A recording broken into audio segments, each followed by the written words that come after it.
Good morning বন্ধুরা, welcome.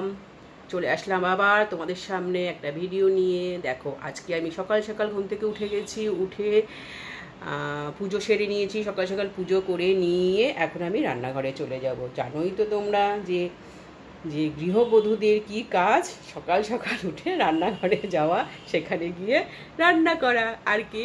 চলো বন্ধুরা, আর কথা না বাড়িয়ে একদম সোজা রান্নাঘরে চলে যাব। আর তোমরা সবাই নিশ্চয়ই ভালো আছো, আশা করি আমরা সবাই ভালো আছি। চলো ভিডিওটা দেখতে থাকো। আজকে শুধু রান্না বান্নার ভিডিও, আর কিচ্ছু না। চলো টাটা।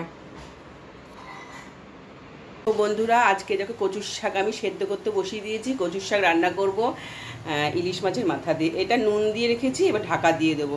এই দেখো, এখানে ইলিশ মাছ নিয়ে এসেছি, আর ইলিশ মাছের মাথাটা দিয়ে কচুর শাকটা করবো। আর ইলিশ মাছটা করবো আমি আজকের কুমড়ো দিয়ে, একদম পাতলা ঝোল, কালো জিরে কাঁচা লঙ্কা ফোড়ন দিয়ে। আর এখানে একটু ভাত বসিয়েছি, তোমাদের দাদা খেয়ে বেরিয়ে যাবে, তাই একটু অল্প করে ভাত বসিয়ে দিয়েছে। আবার পরে আবার ভাত করব। আজকে এই রান্নাগুলো শেয়ার করব। আর মনে হচ্ছে একটু উচ্ছে দিয়ে কুমড়ো দিয়ে একটু ভাজা করব, ব্যাস। চলো দেখতে থাকো। তোরা কচুর শাকটা সিদ্ধ করে আমি ঝুড়ির মধ্যে জলটা ছাড়াতে দিয়ে দিয়েছি। এখানে তো আমার সেদ্ধ হয়ে গেছে।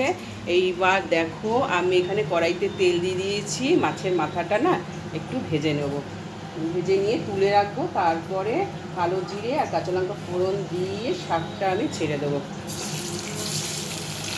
এইটা মাছের মাথাটা ভাজতে থাকুক, তারপর আবার তোমাদের সামনে আসবো, ঠিক আছে?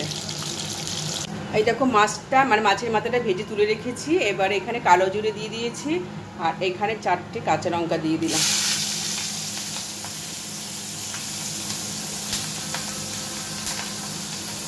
এইবারে আমি কচুর শাকটা দিয়ে দেবো এতে।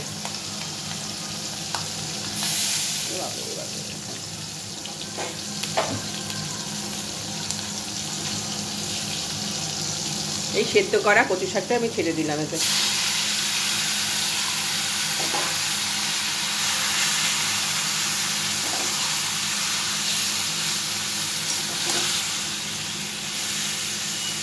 এর ভেতরে নুন আর হলুদ দেবো, আর কোনো মশলাই দেবো না। আর যদি এটা আমি নিরামিষ করতাম, একটু রসুন আর ছোলা দিতাম। নুন আর হলুদটা দিয়ে দিই বন্ধুরা, ঠিক আছে? সম্পূর্ণ দেখাবো না, তাহলে ভিডিওটা অনেক বড় হয়ে যাবে।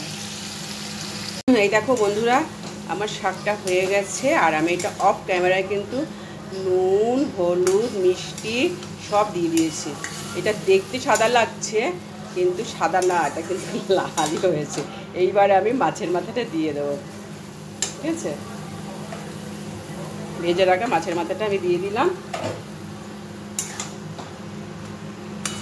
এই মাছের মাথাটা কিন্তু শাকের মধ্যে ঘাটলে আবার চলবে না। আমার ছেলে কিন্তু এক ফোঁটাও তালে মুখে দেবে না। আবার এটা গোটা গোটাই রাখতে হবে, জানো তো বন্ধুরা, ঘেটে দিলে একদম খাবে না, ঠিক আছে? আমার এই শাক রান্নাটা কিন্তু এখানেই হয়ে গেল। আরেকটা তেজপাতাও দিয়ে দিয়েছি আমি অফ ক্যামেরা, ঠিক আছে? রাখছি এখন, তারপর আবার আসছি। হয়ে গেছে। আবার আমি কড়াই ধুয়ে ভালো করে পরিষ্কার করে সর্ষের তেল দিয়ে দিলাম। এইবার আমি মাছটা করার জন্যে তেল দিয়ে দিয়েছি, গরমও হচ্ছে। এইবারে আমি মাছটা ছেড়ে দেবো।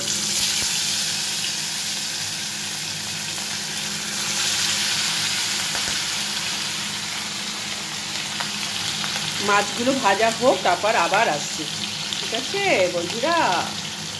মাছগুলো সব ভেজে তুলে নিয়েছে। সব কটা কিন্তু মাছ আমি করবো না, যেহেতু আমার বাড়িতে মেম্বার খুবই কম। আর এখানে কালো জিরে ফোড়ন দিয়ে আর কুমড়োটা একটু ভেজে নিয়েছি। সবটা দেখাতে গেলে বন্ধুরা অনেক বড় হয়ে যাবে। আর এখানে 2টো কাঁচা লঙ্কাও দিয়ে দিচ্ছি, ঠিক আছে? আর এখানে দেখো একটু মশলা রেখেছি, হলুদের গুঁড়ো আর একটু লাল লঙ্কা একটু দেবো।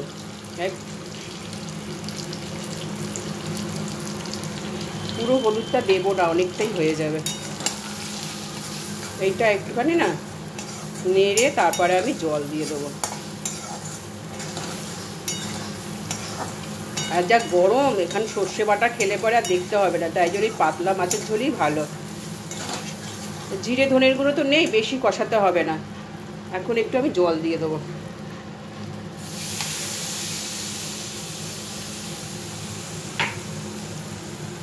আর এই ঝোলটা যখন ফুটে উঠে যাবে, বা কুমড়োটা সেদ্ধ হয়ে যাবে, তারপরে আমি মাছগুলো দেবো। কারণ ইলিশ মাছ তো ভীষণ নরম, দিলে তাড়াতাড়ি দিলে বেশি সেদ্ধ হয়ে যাবে। কুমড়োটা সেদ্ধ হয়ে যাক, তারপরে আমি মাছগুলো ছেড়ে দেবো।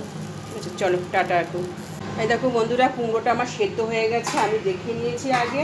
এখন আমি মাছগুলো ছেড়ে দেবো। একটু মাছগুলোর মধ্যে দিয়ে দিই।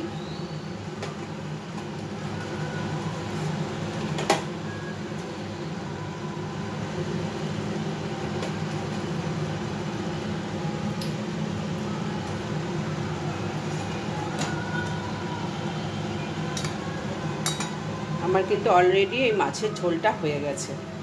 ঠিক আছে বন্ধুরা, চলো দেখতে থাকো। আরেকটা আমি উচ্ছে আর কুমড়ো ভাজা করব। আজকের মতো ইতি আমার রান্না। ঠিক আছে, পরে তোমাদের দেখিয়ে দিচ্ছি কী কী রান্না করলাম। বন্ধুরা রান্নাগুলো দেখো, এইটা হচ্ছে কুমড়ো দিয়ে ইলিশ মাছের ঝোল, আর এটা কচুর শাক, আর এটা উচ্ছে আলু ভাজা, উচ্ছে কুমড়ো ভাজা, আর এখানে একটা মাছ ভাজা রেখে দিয়েছে, আর এটা হচ্ছে সেই তেল, মাছের তেল ভাজা। আজকে হচ্ছে আমাদের দুপুরের লাঞ্চ। চলো বন্ধুরা, আজকের মতো ভিডিও শেষ করছি, আর বড় করতে চাই না। টাটা, বাই বাই, আবার দেখা হবে পরবর্তী ভিডিওতে। সবাই ভালো থেকো, সুস্থ থেকো, থ্যাংক ইউ।